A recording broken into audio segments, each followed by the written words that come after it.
Hello friends, welcome to the channel. आज का topic है एपिडेमियोलॉजिकल ट्रायड का पार्ट टू, जिसमें हमने पार्ट वन में कवर किया था जर्म थ्योरी ऑफ डिसीज़ और एपिडेमियोलॉजिकल ट्रायड। एक जो एपिडेमियोलॉजिकल ट्रायड है वो बहुत ही इम्पॉर्टेंट और बहुत ही इजी टॉपिक है, जो कि कवर कर दिया है। आप इसे पार्ट वन में जाके देख सकते हैं। अब जो रिमेनिंग पार्ट है इसका, जो पार्ट टू में हम कवर करेंगे, वो हम कवर करेंगे ट्रायंगल ऑफ एपिडेमियोलॉजी और advance model of triangle of epidemiology, जिसमें ट्राइड में क्या था, एजेंट, एनवायरनमेंट और होस्ट का इंटरेक्शन हम देख रहे थे। लेकिन हम ट्रायंगल ऑफ एपिडेमियोलॉजी, जो कि है ना एडवांस वर्जन है, तो उसमें हमारा टाइम भी इंक्लूड हो जाता है। ठीक है। और advance model of triangle of epidemiology में क्या है, एजेंट की जगह कॉजेटिव फैक्टर आ गए हैं और होस्ट की जगह ग्रुप और पॉपुलेशन और उनके कैरेक्टरिस्टिक आ गए हैं, और एनवायरनमेंट में मतलब सारी चीज़ आ गई हैं, बिहेवियर, कल्चरल, फिजियोलॉजिकल, मतलब सारे फैक्टर्स आ गए हैं। प्लस उसमें टाइम तो इंक्लूड है ही। तो आज हम इन्हीं दोनों के बारे में पढ़ेंगे। वीडियो ज़्यादा बड़ी नहीं है, ठीक है।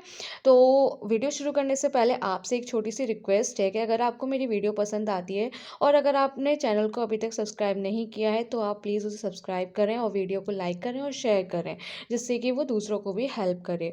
तो चलिए शुरू करते हैं। और अगर आपको हैंड रिटन नोट्स भी चाहिए तो आप हमारे चैनल की मेंबरशिप ले सकते हैं। और अगर आपको प्रेप लेटर में डिस्काउंट चाहिए तो आप हमारा कोड भी यूज़ कर सकते हैं। कोड जो है वो आपको डिस्क्रिप्शन बॉक्स में मिल जाएगा। तो अब आते हैं हम ट्रायंगल ऑफ एपिडेमियोलॉजी। देखिए, मैंने शॉर्ट में एक वो बनाने के लिए ट्रायड का मैंने इसमें डी लिखा है, ट्रायंगल का इसमें एल लिखा है, ठीक है। तो जो एपिडेमियोलॉजिकल ट्रायड है उसमें उसमें तीन चीज़ आती हैं, और ट्रायंगल ऑफ एपिडेमियोलॉजी में आता है क्या, एनवायरनमेंट, एजेंट और होस्ट प्लस टाइम आ जाता है ना। तो ये जो है वो कम्युनिकेबल डिसीज़ के लिए यूज़ किया जाता है, और ये डिसीज़ और एपिडेमिक की इन्वेस्टिगेशन और स्टडी में यूज़ किया जाता है, ठीक है। जिसमें एजेंट, होस्ट, एनवायरनमेंट के बीच जो होने वाला इंटरेक्शन है और डिपेंडेंसी है उसको देखते हैं। मतलब एजेंट, होस्ट, एनवायरनमेंट और टाइम, सॉरी, ठीक है। तो it is based on the communicable disease model and useful in showing the interaction और interdependence of agent, host, environment, time as used in investigation of disease and epidemic. इसमें क्या है, देखिए, host है, वो सॉरी एजेंट है। Agent क्या करता है, कॉज ऑफ डिसीज़। अब उस कौन कौन सी डिसीजेज मतलब जो भी इन्फेक्शियस डिसीजेज होती हैं, जिससे मतलब किससे होती हैं, बैक्टीरिया, वायरस और पैरासाइट, फंजाई, मोल्ड, इन सब से होती हैं, जो कि डिसेबल्ड मतलब, और नॉन इन्फेक्शियस डिसीज़ भी होती हैं, जैसे कि किससे हो सकती हैं, डिसेबिलिटी, इंजरी, ये सब chemical, diet, food, tobacco, smoke, इन सब से भी डिसीज़ हो सकती हैं, या फिर ये कॉज होते हैं जिससे डिसीज़ हो सकती है। अब आते हैं होस्ट पे। होस्ट क्या होता है, ऑर्गेनिज्म। ऑर्गेनिज्म ह्यूमन भी हो सकता है, एनिमल भी हो सकता है, ठीक है। तो ये क्या है, जो कि है ना डिसीज़, मतलब जिनमें डिसीज़ होती है, डेट हार्बर्स द डिसीज़, ठीक है। इन्वायरमेंट में क्या है, इन्वायरमेंट जो है, that surrounding and condition, environment is a surrounding and condition external to the human and animal that cause and allow the disease transmission. तो क्या है कि जो ह्यूमन या एनिमल, हमने क्या पढ़ा था यहाँ पे, ऑर्गेनिज्म, ठीक है। ऑर्गेनिज्म में कौन आ रहे थे, ह्यूमन और एनिमल। जो ह्यूमन और एनिमल के बाहर की जो सराउंडिंग है या एक्सटर्नल कंडीशन है, जिसमें ह्यूमन बॉडी कंटिन्यूसली वो कंटिन्यूसली कांटेक्ट में जो आ रहा है, ठीक है, ह्यूमन की बॉडी जो कंटिन्यूसली कांटेक्ट में रहती है, और मतलब उसमें अब कंटिन्यूसली कांटेक्ट में रहेगी तो उससे चेंज भी आएंगे, क्योंकि बाहर का एनवायरनमेंट जो है अगर चेंज होगा तो बॉडी पे भी चेंज आएगा, ह्यूमन की बॉडी पे। तो जो भी बाहर की कंडीशन है अगर वो चेंज होती है तो ह्यूमन की बॉडी पे भी चेंज आता है, और उससे क्या होता है, डिसीज ट्रांसमिशन होता है। अब क्या है, टाइम। टाइम क्या है, टाइम में क्या क्या आ जाता है, इंक्यूबेशन पीरियड आ जाता है, life expectancy of host, pathogen, duration the course of illness and condition, duration of course होगा, ठीक है। तो क्या है कि टाइम में हमने इसमें टाइम क्यों इंक्लूड किया है कि हमें इससे पता चल जाता है कि जो पैथोजन है, ठीक है, जो ऑर्गेनिज्म है जो डिसीज़ करा रहा है, उसका इंक्यूबेशन पीरियड क्या है, मतलब उसने डिसीज़ को कराने में कितना टाइम लिया है, ये सब हम उसके बारे में जान जाते हैं। अब क्या है primary mission of epidemiology. Primary mission of epidemiology में क्या है, देखिए ये ट्राइंगल है। ट्राइंगल में अब ये एक दूसरे के इंटरेक्शन में आ रहे हैं तभी तो डिसीज़ हो रही है। अब हम इसमें से एक ही को देखिए, पीएसएम में यही है कि हम डिसीज़ को प्रिवेंट कर सकते हैं। डिसीज़ होने से पहले हम ऐसी चीज़ें कर सकते हैं जिससे डिसीज़ ना हो। तो हम इसमें वही चीज़ करेंगे कि हम इनमें कुछ चीज़ों, अगर मान लीजिए एक को ख़त्म कर देंगे तो वही साइकिल टूट जाएगी तो डिसीज़ नहीं होगी। तो हमारा मिशन जो एपिडेमियोलॉजी का मिशन है, प्राइमरी मिशन यही है कि हमें कैसे प्रिवेंशन करना है। To provide information resulting in the breaking one of the leg of triangle, interfering the connection among host environment and agent that stop the outbreak। Disease को रोकते हैं किसमें कैसे, जो कनेक्शन चल रहा है होस्ट एनवायरनमेंट और एजेंट का, उसको इंटरफेयर मतलब उसको ब्रेक करके, उसको तोड़ के, है ना, हम डिसीज़ को रोकते हैं। तो प्राइमरी मिशन या फिर एम क्या है एपिडेमियोलॉजी का, यही एम है कि हमें इनके एक कनेक्शन को तोड़ना है जिससे वो ट्रांसमिशन रुक जाए, वो साइकिल रुक जाए। अब एक दो चीज़ और दी है बुक में, जैसे कि एजेंट में तो हमने बता दिया कि डिसीज़ कैसे हो रही है, एक तो इन्फेक्शियस हो रही है, एक नॉन इन्फेक्शियस हो रही है। इन्फेक्शियस में बैक्टीरिया, वायरस, फंजाई, मोल्ड्स ये सब आ जाते हैं। नॉन इन्फेक्शियस में वही इंजरी हो जा रही है, डेथ हो जा रही है, ठीक है, और कोई केमिकल की वजह से हो जा रहा है, टबैको, स्मोक, इन सब की वजह से हो जा रहा है, कोई भी एजेंट है, ठीक है, केमिकल एजेंट वगैरह। अब होस्ट में क्या है, होस्ट में मतलब वही है कि जिसमें पैथोजन या फिर ऑर्गेनिज्म एंटर करता है और वहाँ पर रहता है, ठीक है, हार्बर्स डिसीज़, इसीलिए तो बोल रहे हैं जिसमें डिसीज़ डेवलप, मतलब अगर वहाँ पे रहेगा तो डिसीज़ डेवलप भी हो सकती है, नहीं भी हो सकती है, लेकिन होस्ट तो वही होगा जिसमें बैक्टीरिया या ऑर्गेनिज्म आके रह रहे हैं और वो डिसीज़ प्रोड्यूस कर रहे हैं, है ना। अब ये जो डिसीज़ है मतलब हो सकती है और नहीं भी हो सकती है, ऐसा नहीं है कि बैक्टीरिया अंदर बॉडी के अंदर चला गया और डिसीज़ करेगा ही करेगा।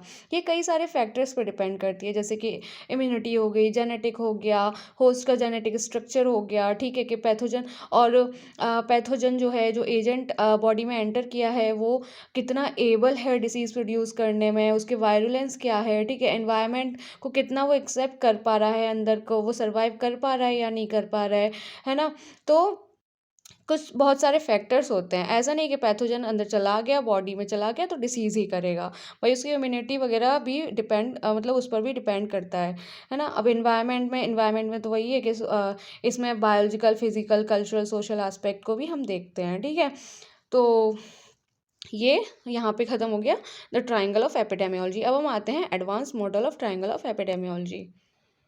इसको तो मैं वर्बली ही एक्सप्लेन करूँगी। तो advance model of triangle of epidemiology में क्या है कि देखिए इसमें टाइम वगैरह सब कुछ है, बस इतना है कि हम यहाँ पे ये कोशिश कर रहे हैं कि डिसीज़ को प्रिवेंट कैसे किया जाए।